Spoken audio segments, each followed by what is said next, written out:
Assalamualaikum warahmatullahi wabarakatuh. Perkenalkan, kami dari kelompok 5 yang beranggotakan saya Lingga Ramadan nomor absen 18. Saya Rajan Muhammad Ihsan nomor absen 4. Saya Naila Makfira Ramadhani nomor absen 26. Saya Putri Kania Zahra dari nomor absen 27. Di sini kami akan menjelaskan materi terkait tentang APD. Sebelum masuk materi tentang APD, saya akan menjelaskan sedikit tentang K3. K3 adalah suatu upaya kerjasama, saling pengertian dan partisipasi dari pengusaha dan karyawan dalam perusahaan untuk melaksanakan tugas dan kewajiban bersama di bidang keselamatan, kesehatan, dan keamanan kerja dalam rangka meningkatkan produktivitas. Prinsip-prinsip K3. Yang pertama ada identifikasi bahaya, yaitu mengidentifikasi potensi bahaya di tempat kerja adalah langkah pertama untuk mengurangi resiko kecelakaan dan penyakit. Lalu ada penilaian risiko. Setelah bahaya diidentifikasi, perlu dilakukan penilaian risiko untuk menemukan tingkat risiko dan tindakan pencegahan yang sesuai. Selanjutnya, pengendalian risiko.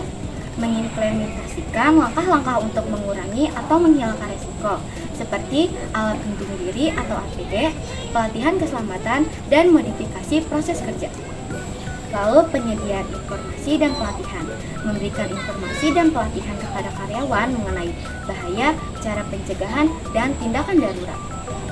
Selanjutnya, partisipasi karyawan, melibatkan karyawan dalam upaya K3 termasuk dalam identifikasi bahaya, penilaian risiko, dan pengendalian risiko.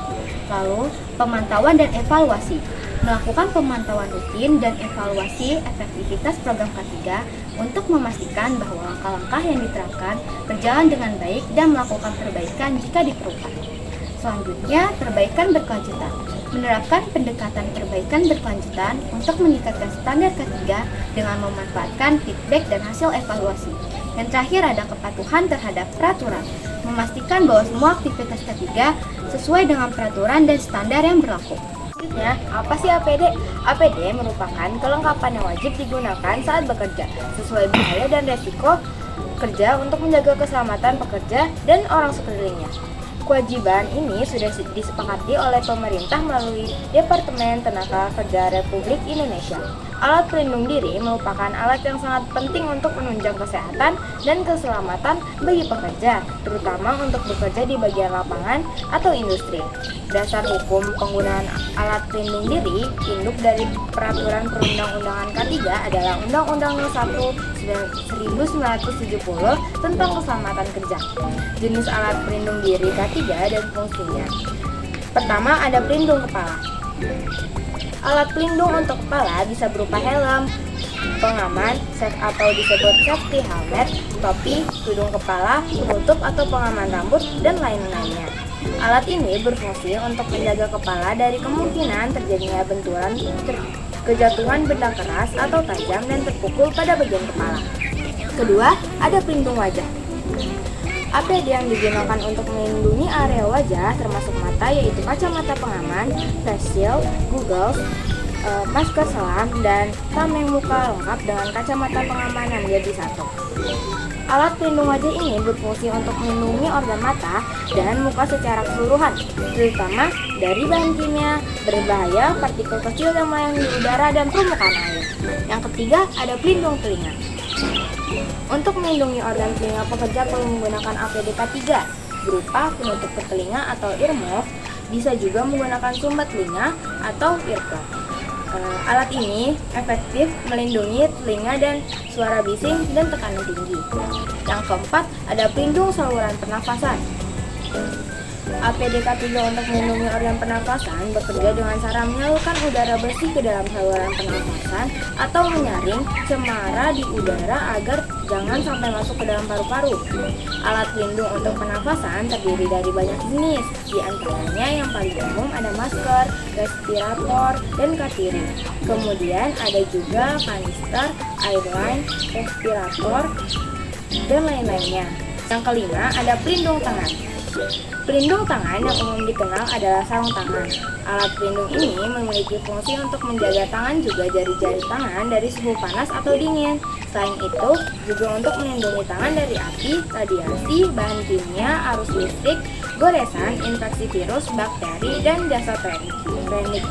APD K3 sarung tangan bisa terbuat dari beberapa jenis bahan. Ada sarung tangan yang dibuat dengan bahan kain, kanvas, karet, kulit, dan juga dari logam.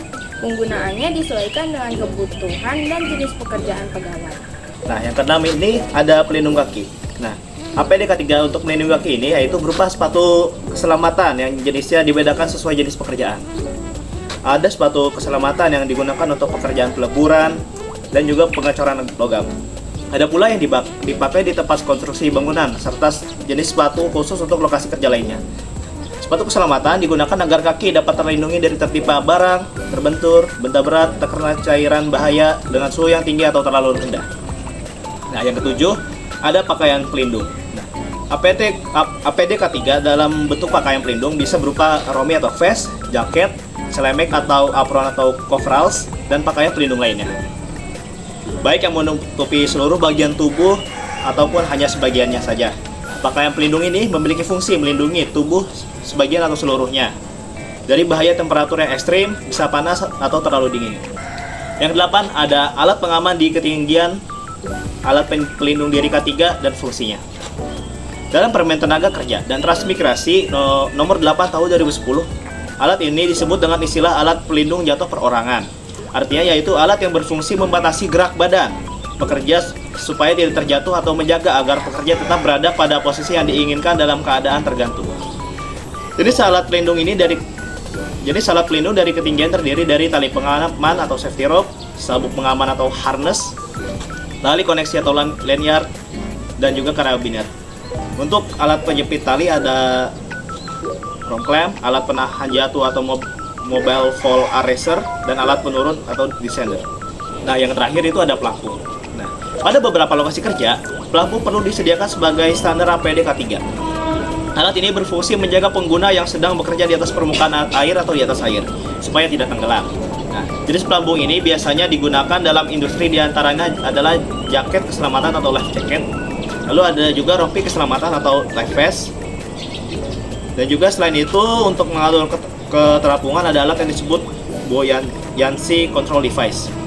Berikut adalah kriteria-kriteria tempat kerja yang wajib menggunakan APD, yaitu adalah pembuatan, percobaan, dan penggunaan mesin pesawat, alat perkakas, peralatan atau instalasi yang berbahaya yang dapat menimbulkan kecelakaan, kebakaran, atau peledakan, pembuatan, pengolahan, penggunaan, perdagangan, pengangkutan, atau penyimpanan bahan atau barang yang dapat meledak, mudah terbakar, korosif, beracun, menimbulkan infeksi, bersuhu tinggi atau bersuhu rendah, pekerjaan, pembangunan, perbaikan, perawatan, pembersihan atau pembongkaran rumah, gedung atau bangunan, usaha pertanian, perkebunan, pembukaan hutan, pengerjaan hutan, pengolahan kayu atau hasil hutan lainnya, peternakan, perikanan, dan lapangan kesehatan, usaha pertambangan, dan pengolahan batu-batuan, gas, minyak, panas bumi, atau mineral lainnya, baik di permukaan, di dalam bumi, maupun di dasar perairan, pengangkutan barang, binatang, atau manusia, baik di daratan melalui terowongan, di permukaan air,